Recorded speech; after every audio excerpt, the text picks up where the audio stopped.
Hello everyone, welcome to skill I Q में आपका स्वागत है। तो आज हम स्टार्ट करते हैं अपना डेमोन्स्ट्रेटिव प्रोनाउन। और डेमोन्स्ट्रेट मतलब इशारा करना, किसी भी पर्सन को किसी भी चीज़ की तरफ इशारा करना, मतलब डेमोन्स्ट्रेट करना, इशारा करना, संकेत करना।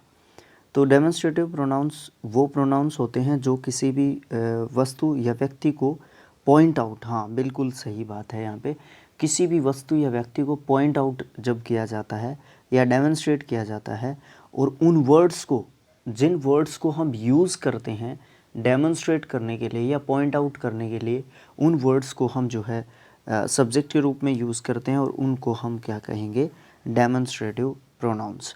इसमें जो है हम चार मेन जो है हमारे प्रोनाउंस होते हैं, दिस, दैट, दीज और दोज। ठीक है, उसमें साथ में ऐड कर लिए जाते हैं सच और द सेम जैसे प्रोनाउंस भी। इसमें जो है इन सभी को जब भी हम यूज़ करते हैं डेमोन्स्ट्रेटिव प्रोनाउंस को, अगर हम इनको यूज़ करते हैं इनके पहले अगर हम जो है नाउन के पहले इनके बाद अगर हम नाउन यूज़ करते हैं तो हमारे ये डेमोन्स्ट्रेटिव एडजेक्टिव बन जाते हैं, जो कि हमने एडजेक्टिव के पार्ट में हमने ये चीज़ पढ़ी थी।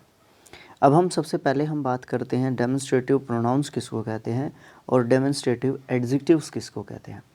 तो देखिए, डेमोन्स्ट्रेटिव जो प्रोनाउंस होते हैं उनको यूज़ करने के लिए हम जो है नाउन के लिए हम जो है अपने डेमोन्स्ट्रेटिव प्रोनाउंस को यूज़ करते हैं। ठीक है, मतलब क्या होता है कि इनको हम जो है नाउन के पहले यूज़ नहीं करते हैं, नाउन के लिए यूज़ करते हैं। क्लियर है? जैसे कि this is a gift from her, अब जो गिफ्ट है उसके लिए यूज़ किया है, लेकिन उसके बाद हम गिफ्ट को यूज़ नहीं करेंगे, तो ये हमारा यहाँ पे दिस क्या है, ये हमारा प्रोनाउन है। क्लियर है? उसके बाद हमारा अगर ये डेमोन्स्ट्रेटिव एडजेक्टिव का काम कर रहा होगा तो इसके बाद जो है हमारा नाउन मिलेगा। यानी कि कहने का मतलब क्या है, जो हमारे डेमोन्स्ट्रेटिव जो वर्ड्स होते हैं, देखिए मैंने ना नाउन कहा ना मैंने क्या कहा, एडजेक्टिव कहा, जो हमारे डेमोन्स्ट्रेटिव एडजेक्टिव वर्ड्स हैं, अगेन मैंने एडजेक्टिव यूज़ कर दिया था ना, तो हमारा जो डेमोन्स्ट्रेटिव वर्ड्स है अगर उसके बाद हमारा नाउन बनता है तो वो डेमोन्स्ट्रेटिव एडजेक्टिव है, अगर उसके बाद नाउन नहीं है तो वो डेमोन्स्ट्रेटिव प्रोनाउन है। वर्ड हमारे सेम रहते हैं, वर्ड्स की स्पेलिंग में, प्रोनाउंसिएशन में कोई भी चेंज नहीं आता है, बस उसकी पोजीशन में चेंज आ जाता है। फॉर एग्जांपल यहाँ पे दिस के बाद कुछ नहीं है, इसका मतलब ये क्या है, प्रोनाउन है। उसके बाद give me this gift to that fellow है क्या, हाँ fellow, give me give this gift that to that fellow, है ना। तो यहाँ पे दिस के साथ जो है गिफ्ट यूज़ कर दिया, तो दिस प्लस के noun equals to demonstrative adjective. Clear है? दूसरे पॉइंट की बात करते हैं, दूसरा कोई पॉइंट नहीं दे रखा, बस एक ही पॉइंट में हमें जो है ये क्लियर कर दिया इसने कि हमारा डेमोन्स्ट्रेटिव प्रोनाउंस जो है किसको कहते हैं और डेमोन्स्ट्रेटिव एडजेक्टिव्स जो है किसको कहते हैं। बात करते हैं, सिंपल सी चीज़ें हैं। देखिए, हमारा दिस होता है और दैट होता है। ठीक है, दिस को हम नज़दीक की चीज़ को या नज़दीक के पर्सन को पॉइंट आउट करने के लिए यूज़ करते हैं, दैट को हम दूर के पर्सन को पॉइंट आउट करने के लिए यूज़ करते हैं। दोनों को ही हम सिंगुलर सब्जेक्ट के रूप में या सिंगुलर प्रोनाउन के रूप में यूज़ करते हैं। दिस का बन जाता है दीज और दैट का बन जाता है दोज। हम दोज को जो है दैट के प्लूरल फॉर्म के रूप में यूज़ करते हैं, यानी कि दूर की बहुत सारी चीज़ों को पॉइंट आउट करने के लिए हम जो है दोज को यूज़ करते हैं। इसी प्रकार से दिस का जो प्लूरल फॉर्म बनता है डेमोन्स्ट्रेटिव प्रोनाउन में, वो हमारा जो है दीज जो है बनता है, जो कि नज़दीक की बहुत सारी चीज़ों को पॉइंट आउट करने के लिए यूज़ किया जाता है। ठीक है, तो पहला और दूसरा जो पॉइंट्स है ना, वो कुछ इसी तरीके के दे रखे हैं। एग्जाम्पल्स से पढ़ के देखते हैं, तब हमें और भी अच्छे तरीके से समझ में आएगी चीज़। दिस इज़ अ कैट, अब यहाँ पे जो ये दिस है वो सिंगुलर फॉर्म में यूज़ किया गया, कैट को जो है डिफ़ाइन करने के लिए या कैट की तरफ इशारा करने के लिए, डेमोन्स्ट्रेट करने के लिए, पॉइंट आउट करने के लिए। क्लियर है? अब हमने पढ़ा था कि हमारा जो प्रोनाउन होगा डेमोन्स्ट्रेटिव, वो क्या करता है, नाउन को पॉइंट आउट करता है। यहाँ पे क्या है, दीज आर कैट्स। अब यहाँ पे क्या कर दिया, यहाँ पे भी प्लूरल फॉर्म हो गया नाउन का भी, और इस डेमोन्स्ट्रेटिव प्रोनाउन का भी प्लूरल फॉर्म हो गया। उसी प्रकार से दैट का है, that is a book, those are books. Clear है। उसके बाद तीसरा पॉइंट की बात करते हैं।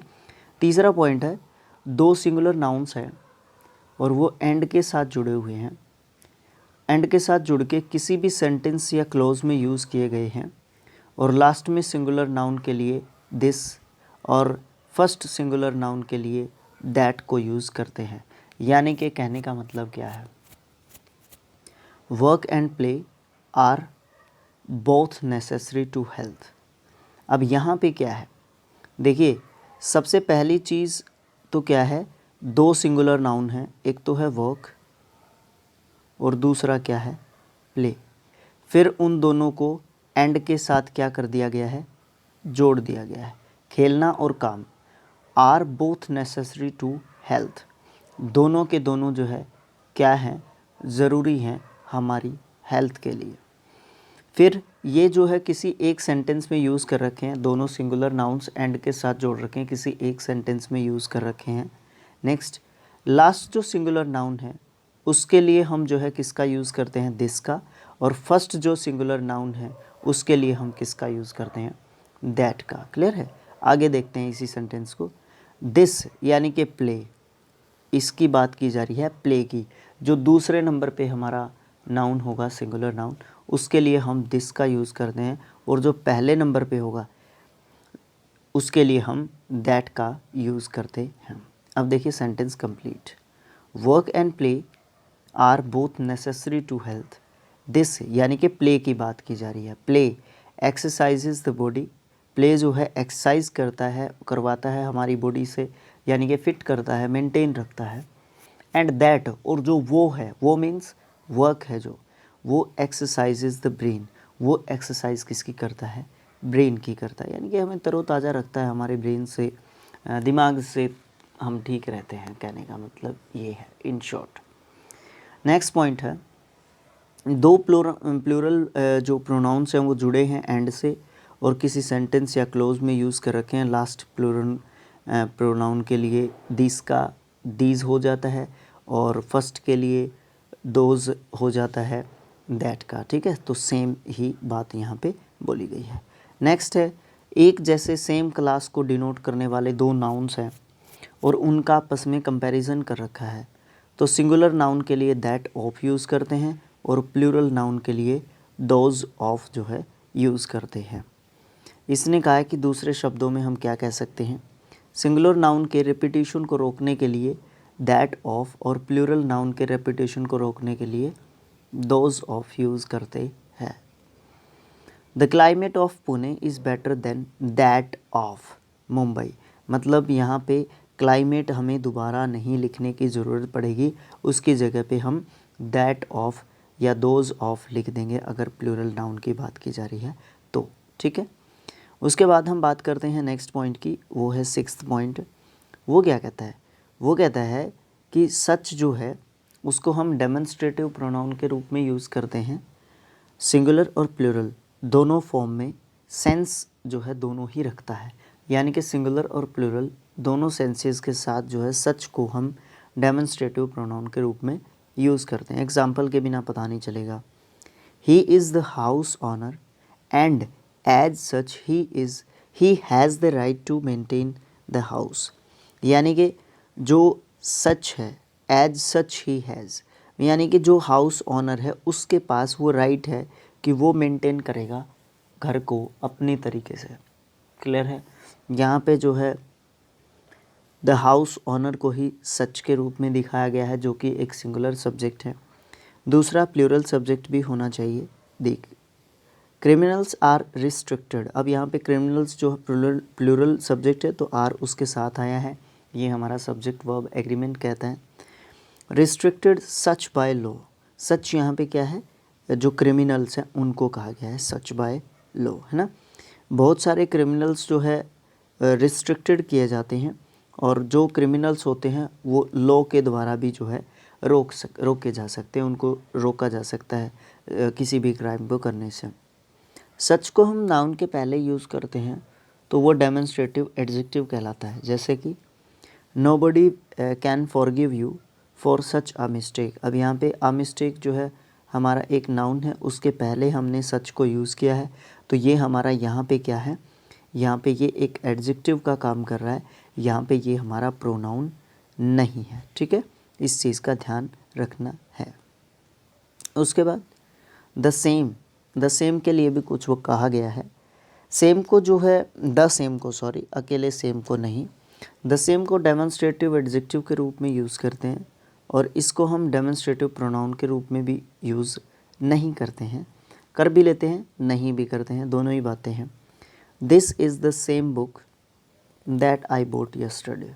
ये उसी के जैसी किताब है जिस तरीके की किताब मैंने कल ख़रीदी है। नोट में बात करते हैं, द सेम को जो है बदले, इसके बदले जो है हम दिस, इट और दे का यूज़ कर लेते हैं। जहाँ पे भी ज़रूरत हो, पॉसिबल हो तो हम कर लेते हैं। जैसे कि I gave him a pen and the same was return to me. इसके बजाय, द सेम की बजाय अगर हम इट लिखेंगे तो ज़्यादा अप्रोप्रिएट रहता है। दूसरा पॉइंट कहता है द सेम को हम प्रोनाउन के रूप में लॉ या फिर बिजनेस के जो फील्ड्स हैं उसमें जो है फ्रीक्वेंटली कर रहे हैं, लेकिन ऐसे दूसरे जो फील्ड्स हैं है ना, उनमें इतना ज़्यादा यूज़ नहीं करते हैं। ठीक है, जैसे कि we thank you for your letter, we thank you for your letter and in reply the same, है ना, आगे जो भी कुछ लिख रहे हों उसकी बात है। द सेम का मतलब यहाँ पे किससे है, लेटर से है। ठीक है, किससे है, लेटर से। उसके बाद हम बात करते हैं तीसरे पॉइंट की, जो कि लास्ट पॉइंट है आज के वीडियो का, क्योंकि एक में एक ही प्रोनाउन क्लियर कर पा रहे हैं क्योंकि टाइम की कमी जो है एक तरीके से चल रही है। शॉर्ट ऑफ, काइंड ऑफ, इससे पहले दिस या दैट, शॉर्ट्स ऑफ या काइंड्स ऑफ से पहले दीज या दोज का यूज़ हम करते हैं, जो कि बिल्कुल आसान सी चीज़ है। तो इस तरीके से हमारा जो है डेमोन्स्ट्रेटिव प्रोनाउंस जो है हमारा ख़त्म हो जाता है। फिर नेक्स्ट जो हमारा पार्ट होगा उसमें हम क्या करेंगे, उसमें हम जो है अपने इनडिफाइनेट प्रोनाउन को क्लियर करेंगे। तो thanks for watching, thank you so much, keep supporting us, thank you so much.